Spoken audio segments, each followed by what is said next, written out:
รายการกองทุนร่วมใจมื้อนี้แม่นได้พากันลงมาสำรวจในชุมชนน้อยๆแห่งหนึ่งที่ห่างไกลจากตัวเมืองนั่นก็คือบ้านกีบมาเมืองอุทุมพรแขวงสวรรณเขตซึ่งภายในเขตบ้านแม่นมีโรงเรียนสำหรับม.ต้นอยู่1หลังถูกสร้างตั้งขึ้นตั้งแต่ปี 1981 ประกอบมี4ห้องเรียนเวลาผ่านเลยไปก็ได้เฮ็ดให้สภาพของโรงเรียนผันเปลี่ยนไปตามกาลเวลาบ่ว่าจะเป็นกระดานที่ใช้ขีดเขียนชิดสอนสภาพรวมของโรงเรียนที่มีความเป๋เพส่งผลเฮ็ดให้ต้องประเสริญกับสภาพอากาศที่กระทบเข้ามาตามฤดูกาลซึ่งมันได้ส่งผลกระทบโดยกงต่อการเรียนการสอนเกิดความยุ่งยากและมีขีดจำกัดหลายขึ้นปัจจุบันโรงเรียนดังกล่าวแม่นมีนักเรียนทั้งหมด73คนและครูอาจารย์ที่ชิดสอนทั้งหมดแม่น6คนมื้อนี้ธนาคารร่วมพัฒนาและกองทุนร่วมใจได้พร้อมใจกันสานฝันให้น้องๆนักเรียนเพื่ออนาคตที่ดีและเติบใหญ่ไปพร้อมกัน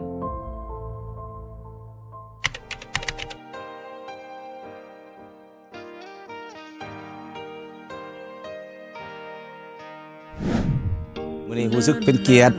และภาคภูมิใจอย่างยิ่งที่ได้มีโอกาสเข้าร่วมมอบรับตึกอาคารโรงเรียนม.ต้นที่มาของพวกเฮา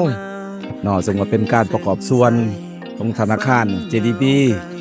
คณะผู้บริหารพนักงานทุกท่านที่ได้ประกอบส่วนให้กำลังจิตกำลังใจต้องแสดงความขอบใจหลวงปู่บุญคุณมาณโอกาสนี้ด้วยการประกอบส่วนดังกล่าวนี้เป็นการประกอบส่วนต่อการพัฒนาทรัพยากรมนุษย์เป็นการประกอบส่วนพัฒนาทางด้านการศึกษาเพื่อให้คนเฮานักเรียนรู้นักศึกษาพ่อแม่ลูกหลานเฮานี้ได้ส่งลูกหลานมามาเรียนเพื่อเป็นอนาคตของประเทศชาติถึงจะล้มก็จงลุกถึงจะทุกข์เท่าใดเพื่อนจะเป็นกำลังใจเฮาบ่ทิ้งกันเป็นเพื่อนกันมาเพียงแนมที่สองตาก็เข้าใจเพื่อนกันร่วมทุกข์ร่วมสุขผ่านทุกเรื่องราวหลายเท่าใดในวันที่ฟ้ามืดมนยังมีพวกเขาทุกคนอยู่บนนี้ JDB อยู่บนนี้ลำบากลำบนพวกเขาทุกคนก็ช่วยกันจะหนักจะเบาพวกเขาก็พร้อมที่จะฝ่าฟันก้าวไปด้วยใจเติมใหญ่พร้อมกันเฮาเชื่อมันเฮามาร่วมกันพัฒนาวันที่เจ้าอ่อนแอจงอย่ายอมแพ้โชคชะตาวันที่เจ้าบ่ไหวจนบ่อยากมืนตาขึ้นมา